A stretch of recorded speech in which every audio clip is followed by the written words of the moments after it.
வானமாமலை மார்க்சிய அழகியலை தந்தவர். மார்க்சிய அழகியல் என்ற நூலுக்கு சொந்தக்காரர் வானமாமலை. அந்த வானமாமலையை தன்னுடைய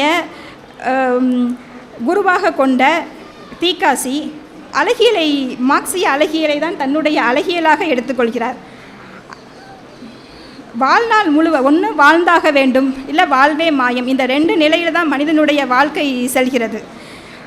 இந்த வாழ்க்கையை நான் கொண்டாடி மகிழ்கிறேன் என்று சொல்கிறார். இன்றைய கார்ப்பரேட் கலாச்சாரத்தை குறித்து அச்சப்படுகிறார்.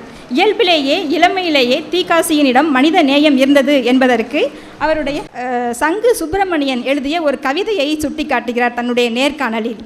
பிச்சைத்தா என்று கெஞ்சும் குரலும், பிடி இந்தா என்று நீளும் கரமும், இந்த சென் நிலத்தில் இல்லாத நாளே இன்ப நாள் என்று கூறிடுவோம் என்று சொல்கிறார் ஒரு கவிதை. இந்த கவிதை தன்னை மாற்றியதாக சொல்கிறார்.